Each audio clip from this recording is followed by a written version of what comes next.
Sebelum nonton, jangan lupa like, subscribe, dan tekan tombol lonceng. Selamat menyaksikan. Halo sahabat Eljon semuanya, dimanapun Anda berada, kembali lagi bersama kami di Eljon TV dalam program Indonesia Business Forum. Bersama saya Mawar Salem, Putri Pariwisata Indonesia 2019, yang akan menemani Anda selama 1 jam ke depan, dan kita akan membicarakan dengan tema Mastering Organization Development Strategic for Continuity Business. Maka dari itu sahabat Eljon, untuk berbincang-bincang, di sini kita telah kehadiran 2 narasumber yang sangat spesial, ada laki-laki dan perempuan juga nih. Nah, telah hadir bersama kita ada Bapak Benny Cuaca sebagai Direktur Eljon Academy Divisi Productivity and Performance Mentoring, dan juga ada Ibu Diah Darmayanti yang merupakan salah satu Associate Master Mentor Eljon Academy Divisi Productivity and Performance Mentoring. Halo Ibu Diah dan juga Bapak Benny. Halo. Halo, selamat siang. Ya. Selamat siang Ibu. Ibu Diah, apa kabarnya Bu? Baik, sehat. Baik, sehat. Pak Benny gimana nih Pak? Sehat juga ya Pak? Selalu sehat. Selalu sehat, syukurlah. Baik sahabat Eljon, nah di sini kita telah bersama kedua narasumber kita yang spesial hari ini, ada Bapak Benny dan juga Ibu Diah, dan kita akan membicarakan mengenai Mastering Organization Development Strategy for Continuity Business. Nah, langsung aja kita masuk ke topik ya Pak dan juga Ibu. Ya, silakan. Oke, baik. Jadi untuk sahabat Eljon, Mawar pengen nanya dulu ke Ibu Diah nih ya Bu.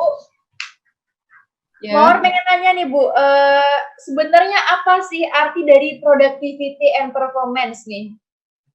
Iya, jadi saya bicara sebagai dalam konteks organization development begitu ya. Productivity dan performance ini menjadi satu paket yang harus dimiliki oleh perusahaan. Meskipun memang banyak sekali perusahaan yang sampai dengan saat ini itu selalu menghadapi masalah dalam hal productivity and performance begitu ya. Jadi kalau siang hari ini diangkat menjadi tema sih menurut saya sangat menarik begitu ya. Productivity itu sebenarnya bagaimana sih sebuah perusahaan itu mampu memberikan outcome dan output secara teratur, memenuhi target, baik itu target melalui deadline waktu ya, dan kemudian secara finansial, secara human asset dan relation asset. Jadi productivity itu kan kalau kita melihat sehari-hari mungkin munculnya simpelnya itu dari SOP. Nah, SOP yang ada di perusahaan itu dengan berbagai macam SOP yang mungkin jarang juga direview saat ini. Kalau kita mau melihat perkembangan zaman, sekarang perusahaan mau agile, itu mestinya SOP itu direview tiap 3 bulan. Itu yang ideal. Tapi apakah perusahaan sanggup? Nah, itu tanda tanya, begitu ya. Tapi itu yang menjadi tantangan sekarang. Nah, productivity cara bekerja sebenarnya bagaimana kita benar-benar mampu memberikan hasil kerja sesuai target waktu dengan kualitas yang baik. Nah, itu productivity. Dan kalau kita bicara performance itu ya bagaimana kinerja setiap orang yang ada di dalam perusahaan itu. Sehingga setiap orang itu kan bekerja itu mesti punya tujuan yang jelas dan dia terukur. Nah, biasanya mengapa perusahaan itu menjadi lebih lamban atau dia kurang sekali bisa bergerak atau bersaing dengan cepat karena dia lupa untuk melakukan pengukuran kinerja. Jadi semestinya saat ini sudah waktunya memang kita itu melakukan pengukuran productivity and kinerja ya, and performance. Ya, sorry ini tadi sekilas your connection, jadi saya agak terganggu begitu ya. Koneksi saya masih nyambung ya. Masih lancar Ibu? Ya, jadi productivity and performance itu ada satu paket yang tidak bisa dipisahkan, begitu Mbak Mawar. Oke baik Bu, berarti productivity tadi itu lebih ke hasil kerja sesuai target waktu dan tentunya dengan kualitas yang baik ya Bu, dan juga performance itu adalah kinerja kita, dan productivity dan juga performance ini adalah satu paket yang memang tidak bisa dipisahkan. Kalau dari Pak Benny sendiri nih Pak, sebagai Direktur Eljon Academy, productivity dan performance itu apa sih Pak? Mungkin ada tambahan sedikit. Sip. Thank you Mawar, sahabat Eljon. Dari cara pandang saya ya mengenai productivity. Productivity itu kalau kita bawa secara formula adalah output per input. Nah, simpelnya gimana Pak Benny? Contoh aja Mawar. Contoh, perusahaan Mawar itu berjumlah misalnya 5 orang. Oke, perusahaan Mawar 5 orang. Bisa menghasilkan 100 pieces. Oke. Jadi 5 orang 100 pieces.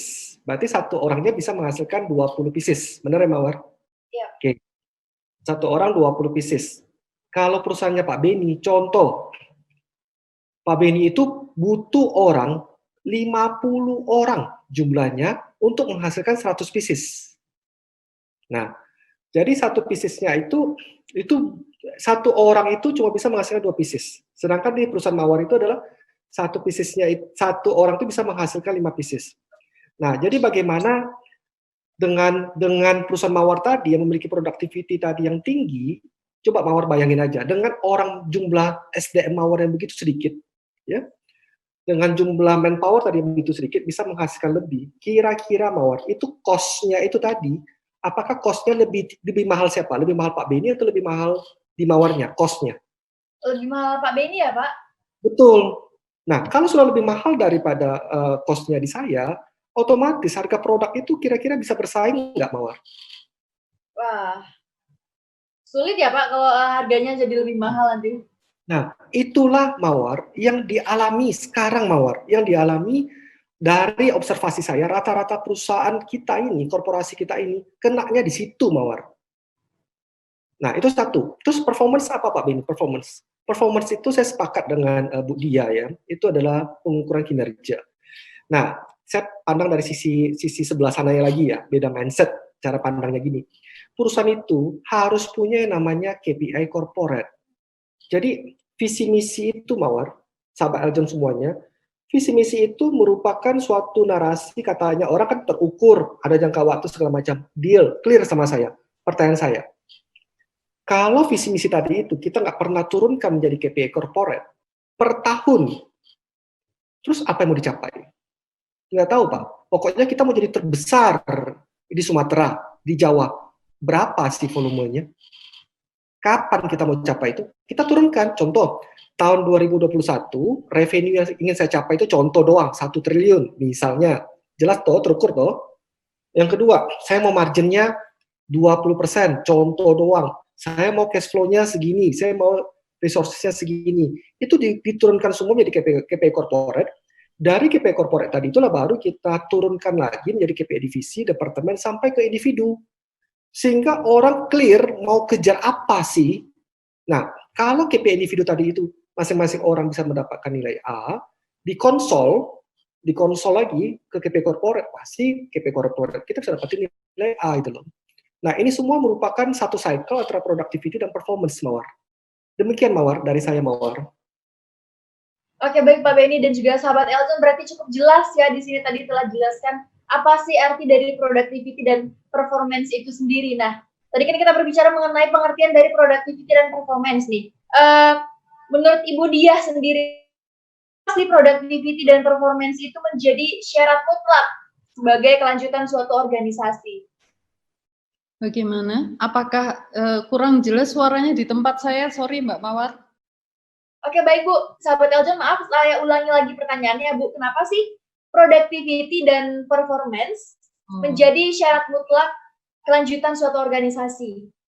Ya, menurut saya productivity dan performance itu satu paket ya tadi, dan itu harus bisa menjadi sistem ya dalam sebuah perusahaan. Jadi saya setuju sekali yang dikemukakan oleh Pak Beni tadi. Nah, bagaimana kita mengukur productivity dan performance tadi ya, berangkat dari visi dan misi. Dan pertanyaannya sekarang kan mengapa itu menjadi syarat mutlak? Karena kan organisasi ini harus bergerak, begitu ya. Bagaimana organisasi bergerak jika dia tidak produktif dan dia tidak memiliki kinerja yang terukur? Jadi ini memang benar-benar supaya semua yang menjadi grand design, perencanaan, dan strategi yang sudah ditetapkan oleh perusahaan itu benar-benar bisa berjalan itu melalui productivity dan performance measurement. Jadi kalau misalnya saya menambahkan sedikit begitu ya Pak Beni ya, kalau misalnya tadi Pak Beni menceritakan pentingnya bagaimana kita membreakdown dari visi dan misi kemudian menjadi corporate measurement atau sering mungkin sahabat Eljon ini mendengar dengan istilah critical success factor begitu ya. Dari CSF itu kemudian kita breakdown menjadi strategic goal. Nah, orang kadang lupa, orang bekerja itu lupa dengan apa sih yang menjadi visi dan misi perusahaan kita. Ya, karena visi dan misi itu di beberapa perusahaan ini harusnya itu kan benar-benar hidup dan bisa dijiwai oleh setiap employee begitu ya. Artinya akan bagus sekali jika kita ini bekerja inline, kita bekerja sesuai dengan pencapaian misi dan visi perusahaan. Tapi yang saya lihat terjadi, yang banyak terjadi secara real di marketplace, mereka bekerja hanya untuk mencapai target jangka pendek, target tertentu. Ya, mereka bekerja hanya karena mereka takut dan tahu diukur oleh KPI dengan KPI individu, division dan KPI holding seperti itu ya. Jadi ya Mbak Mawar terputus enggak ya itu kok kayaknya saya lihat Mbak Mawar terputus. Ya, bisa nyambung lagi ya. Mbak Mawar bisa dengar saya? Saya dengar Mbak suara Bu Dia saya dengar. Oh dengar, iya. Kayaknya kok terputus dengan Mbak Mawar di sini saya Pak. Sama Bu Dia. Ini sepertinya enggak terputus Bu Dia. Halo Ibu. Ya, silakan Bu Dia lanjut. Oke, baik. Halo Ibu Dia. Ya, halo. Iya, suara saya sudah terdengar ya Bu? Ya, sudah terdengar.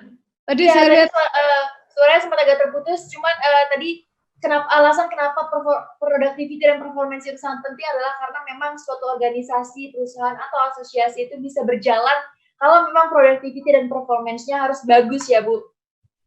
Oh ya, saya belum selesai sebenarnya tadi menjelaskan. Jadi oke, boleh baik. Maaf Ibu Dia, kita tahan dulu sampai di sini. Kita lanjut lagi nanti pembicaraan kita di segmen selanjutnya. Jadi sahabat Eljon semuanya yang ingin tahu kenapa sih productivity dan performance itu sangat penting, jangan kemana-mana. Tetap di Indonesia Business Forum.